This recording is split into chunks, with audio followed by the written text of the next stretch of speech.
necesitamos saber qué va a pasar con nuestros ídolos cuando en el caso del futbolista dejen de jugar al fútbol. ¿A qué te vas a dedicar? Te quiero hacer escuchar algo y ver también, por favor, ¿sí? Ich Roque. Seguro que no te vas a dedicar a la canción, Roque, ¿verdad? No, ese fue de muy despedida. De muy despedida. ¿Cuál es la historia de esta canción? Y mira, estando en Alemania, Mehmet Scholl era muy amigo de este grupo de chicos que estaban comenzando en ese momento. Y me dice, como me vieron salir con mi guitarra del aeropuerto y todo eso, me dice, ¿te gusta la música? Sí, me gusta mucho. Y como estábamos conversando, y me dice, tengo unos chicos que están haciendo una música y quieren hacer algo contigo, me dice. En ese momento, como yo todavía no hablaba mucho alemán, no entendía muy bien, pero le dije que sí, que me gustaba la idea. Y después, como en alemán, ich rocke. Juega con el rock. Sí, claro. Yo hago rock, Claro. Y también soy roque, entonces el juego de palabras pegó bien y después también pasó que el grupo de estos chicos verdaderamente se hicieron también muy famosos en lo que es Suiza, Austria y Alemania, y bueno, al final terminaron haciendo un video. Entraste bien. Roque, fuiste un alumno muy aplicado en el colegio y sabes que el punto más cercano la distancia más cercana entre dos puntos es una línea recta, ¿verdad? Si un punto fuera el talento y otro punto fuera el éxito, sin embargo, en el fútbol no funciona tanto así porque no es tan línea recta, es esfuerzo, fracaso, volver a levantarse. Contarle un poco fundamentalmente a la gente más nueva en esta profesión cómo es esa línea. Bueno, al final hacemos mucha analogía, ¿verdad? Con lo que es la vida en general, que más allá de que sea absolutamente cierto, ¿verdad? Esa afirmación matemática, ¿verdad? En la vida no siempre se traduce con tanta sencillez, ¿verdad? Entre lo que es los comienzos y llegar a alcanzar el éxito, que otra vez hay que saber definirlo, ¿verdad? Porque uno puede definir el éxito, ¿verdad? De diferentes maneras, pero a nivel de lo que es para nosotros los jugadores, ¿verdad? De llegar a jugar, a debutar, de asentarte en primera, de ser transferido, de conseguir algo, verdaderamente es un camino muy difícil. Hay verdaderamente muchos baches, hay muchas dificultades, y uno permanentemente y a través de estos inconvenientes, ¿verdad? Va haciéndose mejor persona, mejor profesional, va fortaleciendo su espíritu, y el que fracasa en ese proceso de encontrar, ¿verdad? El equilibrio para seguir perseverando, es el que al final, ¿verdad? Termina no llegando. O sea que es muy importante que alguien con un cuarto de siglo de éxito, porque el éxito ha sido constante en tu vida, nos hable de esto, porque el fútbol no es solamente, y esto lo digo sin irreverencia para las nuevas generaciones, no es tener un peinado curioso y entrar a una cancha de fútbol. O sea, es mucho más que el partido de fútbol, una carrera de deportista en el fútbol, ¿no? Sí, Ali, lo de peinado curioso no dijiste mirándome a mí ahora. No lo dije. No, bueno, no, yo creo que comparto y siempre me gustó mucho, ¿verdad? La frase, ¿verdad? De Mohamed Ali cuando decía, ¿verdad? De que una victoria se consigue mucho antes que comience la pelea, ¿verdad? Tal cual. Uno tiene que estar en el gimnasio, muchas horas de práctica, de boxeo, que todavía muchísimo tiempo antes de llegar al día de la pelea. Para nosotros también es así, o sea, los 90 minutos que puede durar un partido es la mínima parte de lo que en realidad nosotros estamos, ¿verdad? Pensando, entrenando, practicando, mejorando, y guarda mucho relación, ¿verdad? Con un esfuerzo que no se ve, que no se puede cuantificar tampoco, y mucho menos para la gente que no nos ve entrenar y que no nos ve incluso viviendo la parte privada, ¿verdad? Porque, como siempre le digo yo a mi hijo, y no como excusa descansando, estamos trabajando nosotros, ¿verdad? Porque es la parte más importante, ¿verdad? Después de alimentarte bien y de hacer los entrenamientos en forma. ¿en qué momento de tu vida vos dijiste, esto es consagratorio? O sea, ¿en qué momento dijiste, te hizo un clic y dijiste, el fútbol definitivamente es mi vida? Y mira, más allá de que el sueño haya estado presente desde mi infancia y que lo haya perseguido y que haya perseverado, a nivel familiar la educación siempre estuvo en primer lugar y siempre fue una condicionante también de seguir la práctica del fútbol, ¿verdad? En la manera que nosotros lo hacíamos. Siempre fue el fútbol, digamos, el plan B, por así decir, porque lo fundamental era educarnos, era pensar en poder recibirnos, de ser profesionales en algo que nos permita después, ¿verdad?, subsistir. Claro. Y el fútbol que sea una compañera, ¿verdad? Entonces, el momento en que más allá, después de que yo haya debutado en primera o que haya empezado ya a jugar regularmente, yo creo que el momento que hace un antes y un después fue con los goles que hago a Vélez, ¿verdad?, a Chilaver, con esa sub-20 donde a mí Además, un partido increíble. Sí, bueno, y fueron algunos partidos y algunos momentos que verdaderamente fueron muy especiales en mi carrera porque fue meteórico, como mucha gente lo dijo. Pero en contrapartida de los meteóricos, Roque, hay meteóricos, hay exitosos que duran 5 años. ¿Cómo es ser exitoso durante 25 años? Oye, ahí es donde... ¿Qué tenés que poner de plus para que eso suceda? No, hay que tener una moral muy fuerte, hay que saber también el contexto, ¿verdad?, de donde uno está parado, reconocer los momentos, saber que verdaderamente el fútbol, y más todavía en el extranjero, es una guerra de todos los días, es gente que se ríe contigo pero que por dentro te está queriendo quitar un sitio, es pelear por tu sitio con tus compañeros, es saber que más allá de todo lo que uno se pueda reír, de todo lo que uno pueda sufrir juntos en pos de conseguir un objetivo, cada uno está trabajando el día a día por mantener su sitio. Y es la competencia en estado puro. Esa competencia es sana y es muy real y sucede, yo creo que en todos los ámbitos también, ¿verdad? Pero uno no puede descuidar en ningún momento. Uno hace un buen partido y a la mañana siguiente vuelve a entrenar y prepararse a otro partido. El siguiente partido es el condicionante para que pueda jugar el siguiente. Es muy curioso porque se habla poco de eso, esa doble competencia que ustedes llevan, ¿no?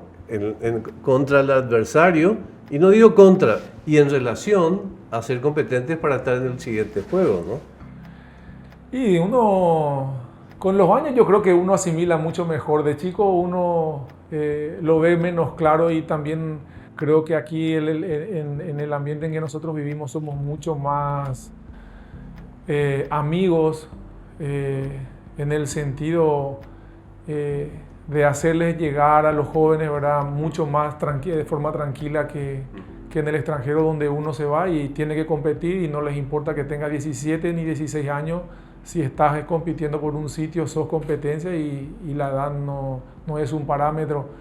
Entonces rápidamente ellos te hacen saber, ¿verdad? Y los sudamericanos que estaban en ese momento también así me lo hicieron saber.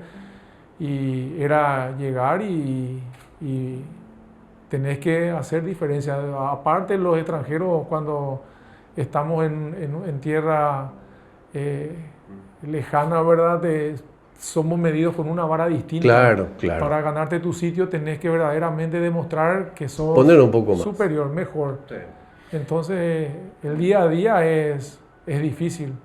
Probablemente un periodista deportivo te haría una pregunta mucho mejor al respecto de la performance deportiva. Te hablo de la persona y el profesional. ¿Cuánto te ayudó esa fantástica experiencia de Alemania, Roque? Bueno, yo me voy sin haber alcanzado una madurez, obviamente. ¿Cuántos años tenías? Yo tenía 17 y básicamente una parte muy importante de mi formación personal la terminé completando allí, ¿verdad? Porque fueron 8 años los que estuve en Alemania con gente, ¿verdad?, que tiene una cultura al trabajo muy, muy sublime. Para ellos, tanto la puntualidad como el trabajo, como el día a día, forman parte de su idiosincrasia y es razón también de ser, ¿verdad? De que sean una gente tan exitosa, ¿verdad? Y en lo que se desenvuelvan lo hagan de la manera que lo hacen. Así que yo creo que asumí muchísimo de ello, ¿verdad? En esa terminología. No pudiste empezar mejor que en una cultura que probablemente te ayudó tanto a tu crecimiento posterior, ¿no? Sí, yo creo que tiene muchísima influencia, ¿verdad? En cómo manejé siempre, ¿verdad? El día a día trabajando. Yo les veo a todos, y hasta ahora lo sigo haciendo así, a todos mis compañeros y amigos como competencia, más allá, ¿verdad? Claro. De que yo también empujo porque ellos mejoren, pero el abdominal de menos que hacen y el abdominal de más que yo hago terminan haciendo una diferencia. Totalmente. ¿Y cómo te manejabas con el idioma y con la cultura si llegaste a Alemania? Tenías 17 años. Y en ese momento no, había salido del país, sí, para algunos torneos internacionales, pero siempre tuve la curiosidad, ¿verdad? De querer aprender, de querer saber más de otras culturas, de cómo viven la otra gente. Y ni qué decir, ¿verdad? De las ganas de aprender el idioma que tenía, porque para poder defenderme también en un vestuario donde vos entras y todos se ríen, querés entender, se están riendo de mí, de qué están hablando. Esa es una asamblea, el vestuario es una asamblea. Sí, no, y formar parte del grupo en gran medida es por el idioma, es por el arraigo cultural y aparte de eso es cuando ellos ven también de que vos querés aprender el idioma, de que querés formar parte del grupo, hace que ellos también te tomen un cariño diferente. Claro. Es cierto que en la misma Alemania, por tu apetencia de conocer más idiomas, pero fundamentalmente por tu gusto por las pastas, empezaste a aprender italiano. Sí, fue una... Porque te ibas a un restaurante italiano. Vivía cerquita, vivía solo y la realidad es que no cocinaba nada. Y las experiencias culinarias que tuve viviendo solo no fueron tan gratas, así que la comida alemana es distinta y al comenzar a mí me costó asimilar un poco, ¿verdad? La cultura gastronómica de ellos, pero la cultura italiana es muy parecida a la nuestra, entonces vivía yendo al mismo italiano todos los días, almuerzo, cena, y eran todos italianos, gente que trabajaba, que eran de Sicilia, de Catania. Entonces aprendí primero italiano antes de hablar alemán. Ah, mira, qué bueno. Y en tu vida probablemente tuviste un par o más técnicos que te marcaron, digamos, que marcaron tu performance para siempre, hasta ahora. ¿Querés citar 1, 2 o 3? ¿Y por qué? Bueno, yo siempre tengo que nombrarlo a Cubilla, ¿verdad? Luis, por haber sido por el arranque. En una época en donde no era tendencia, ¿verdad? Que jueguen jugadores tan jóvenes con él. ¿Recordás qué te dijo Cubillas la primera vez que te habló al respecto de la posibilidad de que te lances a la primera? Sí, me recuerdo perfectamente. ¿Cómo fue ese día? Se fue a verme a un partido cuando yo todavía jugaba en mi categoría, que era la sub-15, cuando eso era la primera categoría de formativa, digamos, y me invitó para ir a entrenar, y una vez que habíamos entrenado me dijo, mira, si aquí las cosas no van bien, volvé a tu categoría y entrenás como si nada. Así es, como dejando bien en claro que con la posibilidad en realidad que había más chances de que vuelva a entrenar con mi categoría, que me quede en Tenía 15 años. Sí. Pero él se tomó un poco de su tiempo en hablar conmigo, en hacerme entrenar, aparte de toda la trayectoria que él ya traía, que él ya tenía, ¿verdad? Como campeón de América, con todo, habiendo ganado todo como entrenador, como jugador. Todos sus consejos para mí fueron muy valiosos, marcaron un poco, ¿verdad? Lo que fue ese comienzo. Luego también, obviamente, que uno empieza a mirar y a retratarse en otros jugadores que tenían el mismo físico, como yo lo hice siempre con Raúl Vicente y lo dije también siempre abiertamente. Un ícono igualmente. Entonces, Luis sería uno, luego Otmar Hitzfeld, que fue mi entrenador en el Valle durante 8 años, también le tengo un cariño y un recuerdo especial porque Cuando voy, el Bayern no jugaba al mismo sistema que jugábamos nosotros. Yo no jugaba de punta a punta, de hecho que normalmente jugaba como un carrilero por alguno de los lados. Tenía que ver también que no tenía la contextura física que tengo hoy, era mucho más delgado, tenía más recorrido, bueno, entonces el aprender a jugar en todas las posiciones de ataque, de poder jugar en el medio y que vos verdaderamente lo hagas de buena gana, como para aprender en realidad de que es una experiencia que lo viví con él dentro del Bayern. Y después tuve, gracias a Dios, grandes entrenadores a quienes uno le va sacando pequeñas cositas, ¿verdad?, que va asimilando, entre ellos tanto el Tata como así también Pellegrini durante la estancia en el Málaga fueron también entrenadores y mismo también aquí haber llegado en el Olimpia y haberlo tenido otra vez a Dani, a Garnero como entrenador y haber tenido la etapa que hemos vivido en el Olimpia de forma tan exitosa con un concepto de fútbol muy parecido a lo que hemos tenido allí, verdaderamente que fue también muy grato y bueno, al final uno, te digo, va aprendiendo y sacando cositas de todo. Claro. Esta mañana me divertía pensando en cómo te iba a preguntar al respecto del fútbol que vos viste en todos estos años y las diferencias. Y se me ocurría pensar en el penal, en un Chiqui Arce llegando como un bólido a la pelota, rompiendo redes, y hoy alguien saltando 16 veces antes de llegar a la pelota y chutando sutilmente. ¿Te divierte ver cómo el fútbol fue cambiando en todos estos años?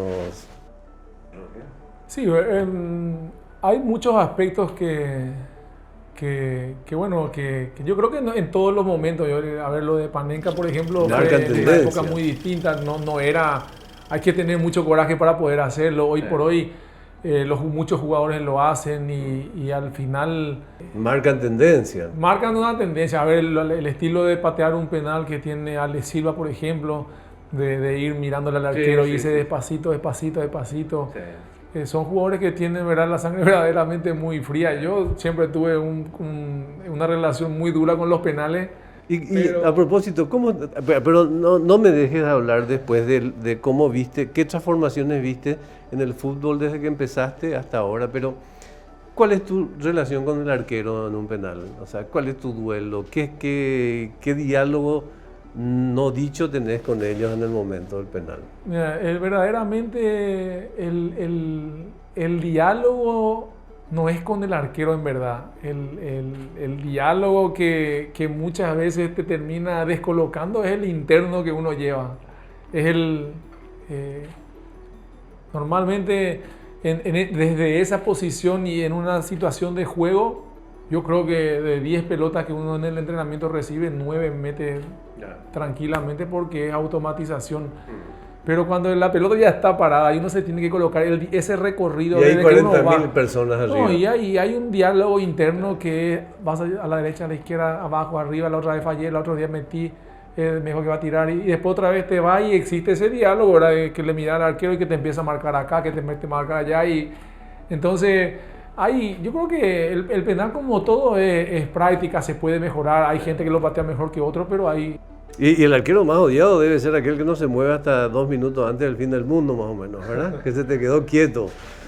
Y mira, yo por ejemplo nunca fui de esperar que se tire el arquero. Era más de lo que voy a decir que tratar de salir, pegarle lo más fuerte posible, que ese momento de tensión se termine, porque en realidad que el prolongar esa tensión para quien va un poco ya con la cabeza trabajada, es un momento difícil. Y como vos decís, el momento no es solamente un penal, no es solamente que uno se levanta de tomar un refresco y se va a patearlo, sino que si llegas después de los 90 minutos, es el cansancio, es la presión. O sea, la práctica es la práctica, pero el partido es la vida real. Claro, ese momento vos estás con el gemelo que te está acalambrando, estás con la cabeza que...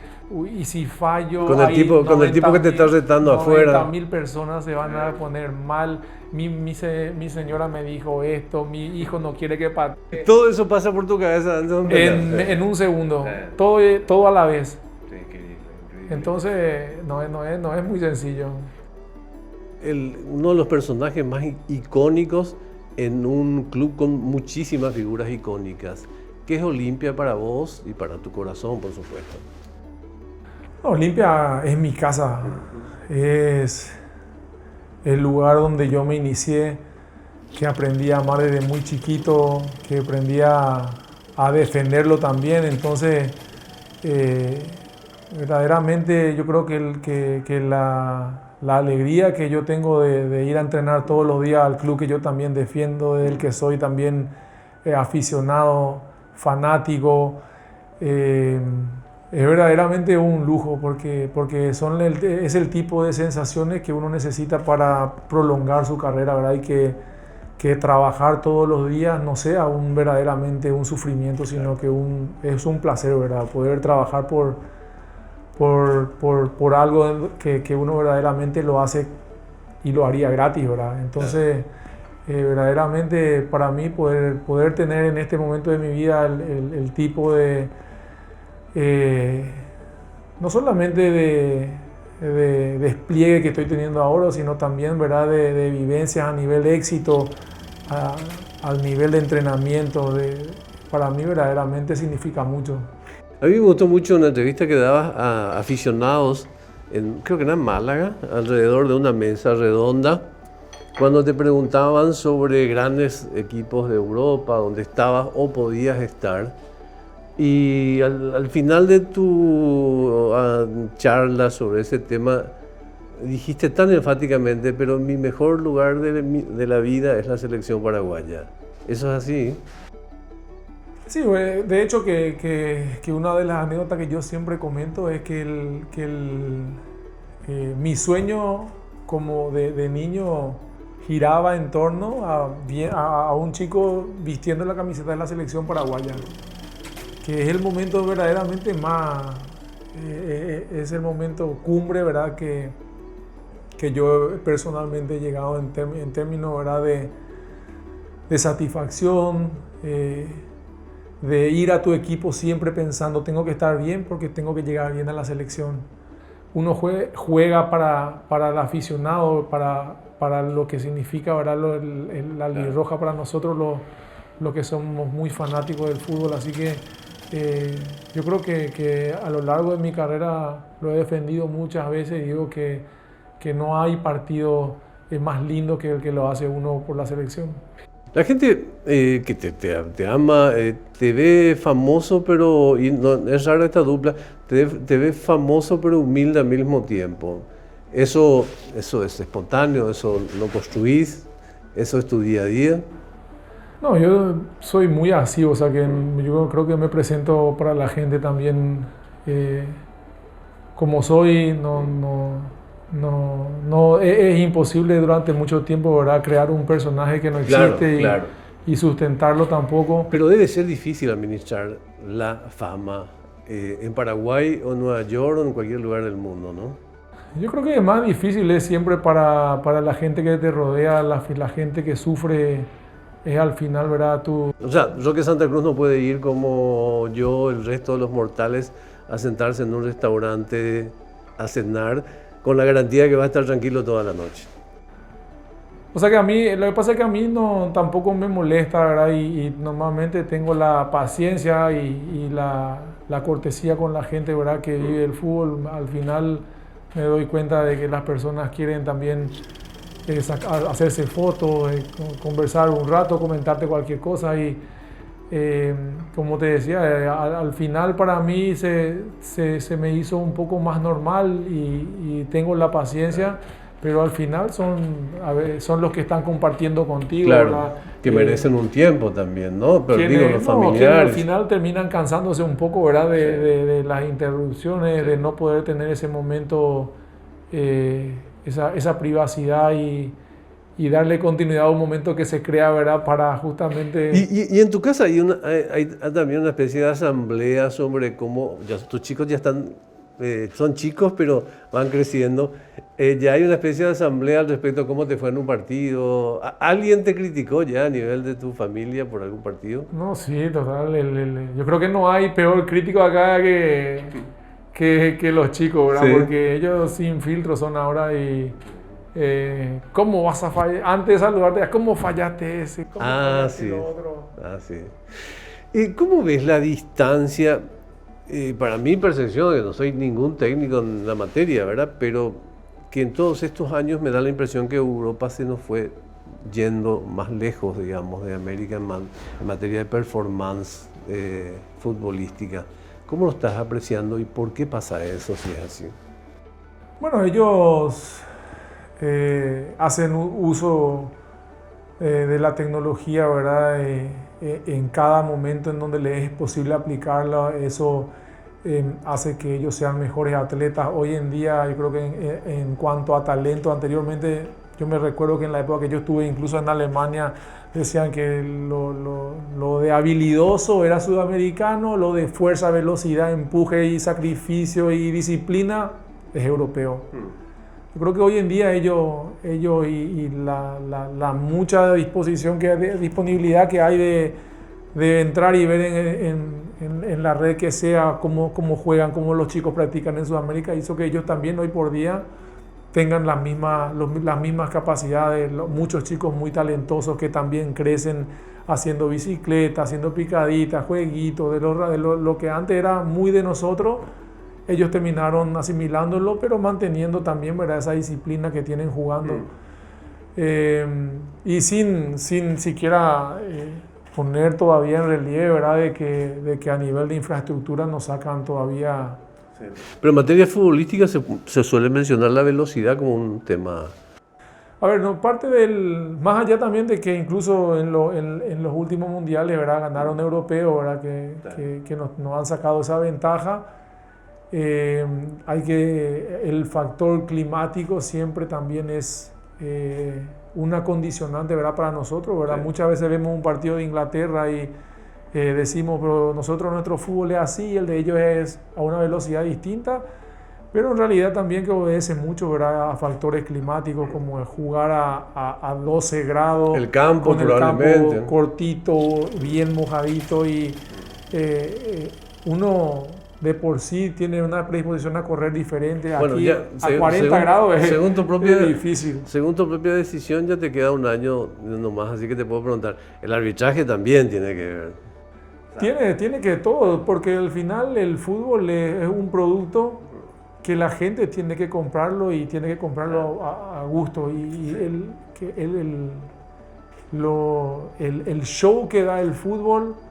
Digo, no está cortar muy ligado, tanto. Claro, es como ver una película. La continuidad, en cine se usa. Una película claro. que uno se pone a ver, por más que sea Rambo, que todos encontramos y nos quedamos a ver, pero que te pone en propaganda cada 2 minutos, uno se termina levantando y se va. Pasa lo mismo con el fútbol, más allá de lo lindo que puede hacer un partido, si se corta, termina perdiendo, ¿verdad?, mucho de lo que en realidad podría tener. Nunca mejor bien colocado y dicho, quedó picando. El tema VAR, ¿qué opinión te merece? No, es útil porque en verdad que disminuye las posibilidades de equivocación de los referees en momentos claves de partido.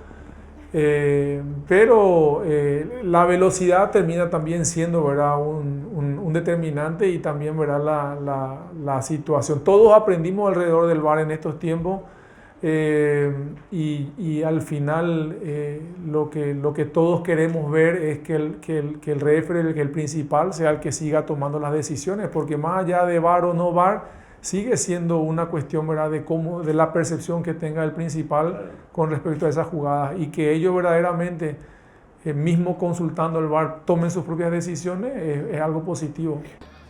Dame con Portillo, dame atrás en Roque, dame atrás.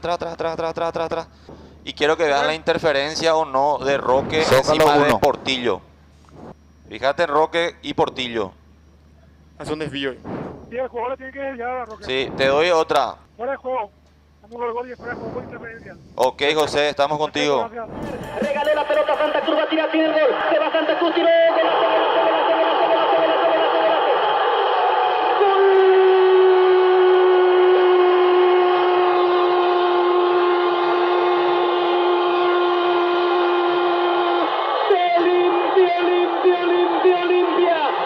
Gol paraguayo del Defensores. Se consagra como un auténtico maestro, un chico, un cara sucia de 17 años, un crack, un tremendo futuro por delante. Acaba de sacar una nota 10, está en pleno examen en su colegio, en el Verbo Divino, está en el 5º curso, tenía que rendir, pero hoy tenía que jugar. Aquí ya pasó el examen, nota 10 excelente, definió lo más grande, incuestionable frente a Chilaver, un señor gol, arco sur del Defensores, explota de júbilo el estadio, vibran las gradas de cemento. Hoy miércoles 4 de noviembre del 98, Olimpia cada vez más cerca de la semifinal. El marcador ahora en este partido, Olimpia, el viejo Olimpia, Olimpia. ¿Qué más se necesita para llegar, Roque? Bueno, hay un dicho que dice, ¿verdad? 10% talento y 90% sudores. Y se aplica en el fútbol, no hay nada más real. Yo siempre... ¿Viste en tu vida a muchos talentosos quedarse por el camino por falta de sudor? Todos los días se ven. Y te da pena, supongo, ¿no? Y mira, no hay mucho tiempo. Vivimos en un mundo muy dinámico. No hay tiempo de tenerle pena. Uno le mira y bueno, el fútbol es momento. El fútbol no le espera a nadie. Igual que hoy por hoy el fútbol, uno tiene que mejorar todos los días. Roque, ¿por qué hay tan pocos jugadores? Puede que la respuesta sea muy obvia o puede que sea más sofisticada, pero ¿por qué hay pocos jugadores paraguayos en Europa en relación a Uruguay, por ejemplo? No cito Argentina, no cito Brasil.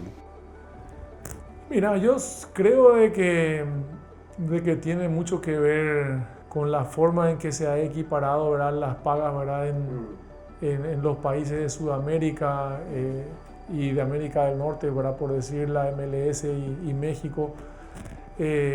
Anteriormente había una diferencia en ir en Europa y jugar aquí en Sudamérica. Yo creo que hoy por hoy esa diferencia se hizo menor e incluso ir a jugar en México tal vez para muchos jugadores económicamente era más satisfactoria que ir a Europa. Entonces pasa mucho por una decisión, pasa mucho también por qué tipo de diálogo uno tenga con su representante, claro. Porque al final el representante no solamente le vende al jugador, pero te vende también algo que a él seguramente que le conviene y que uno no siempre puede juzgar, y menos todavía en desconocimiento, ¿verdad?, si verdaderamente para su profesión, para su carrera fuese lo correcto, ¿verdad?, en ese momento determinado. Pero claro, yo estoy convencido de que hay muchísimos jugadores que por potencial podrían estar jugando allá, pero que son inducidos, ¿verdad?, a tomar decisiones que para mí muy rápidamente se inclinan por llenar lo económico antes que lo futbolístico. Roque, ¿y tu futuro? Se habla del Roque empresario, del Roque político, del Roque vicepresidente. ¿Qué vas a hacer después de dejar el fútbol? Y esa pregunta que me tendría que haber hecho a los 17 me lo hago a los 39, o sea que sigo salvando la diferencia, ¿verdad?, viendo cuáles son las opciones que se van presentando, de qué manera también poder utilizar, ¿verdad?, todo lo que he aprendido a lo largo de mi carrera, de que sea para provecho, ¿verdad?, de la gente que yo también quiero, y también de lo que yo hago, ¿verdad? Y al final el fútbol te hace embajador hasta sin quererlo, y uno aprende a llevar la bandera del país también, ¿verdad?, a su manera, y tratar de enaltecerlo, y de que Paraguay siempre sea motivo, ¿verdad?, de buenos comentarios. Así que vamos a ver. Candidato ya puede ser, porque Luis muy bien la pregunta. Tenés una fundación, estás trabajando con ella también, ¿no? Sí, la fundación es una labor dura, es un tema que lo habíamos comenzado para devolverle un poco a la sociedad, ¿verdad?, de lo mucho que también a mí me ha dado la vida, así que gracias a la labor de mi familia, especialmente, ¿verdad?, hemos podido llegar también a mucha gente, a muchos chicos. A propósito de siendo útil a la gente, últimamente estás con una bandera muy, muy linda, muy interesante con Orcan, y hablarnos de qué sentís con esa experiencia. Y mira, tuvimos dos experiencias en realidad, que una experiencia que es la teoría, ¿verdad? El conocimiento, ¿verdad? De lo que es este artefacto, ¿verdad? En su materia, en su alcance, y otra, ¿verdad? Que es lo que es la experiencia, lo más personal, ¿verdad? Que hemos vivido, y verdaderamente ha sido una sensación, ha causado no solamente una sensación a nivel tecnológico, pero también un impacto en la vida de todos los que hemos vivido, ¿verdad? Lo que ha pasado con Mili, con la niña que ha recibido, ¿verdad? ese primer artefacto.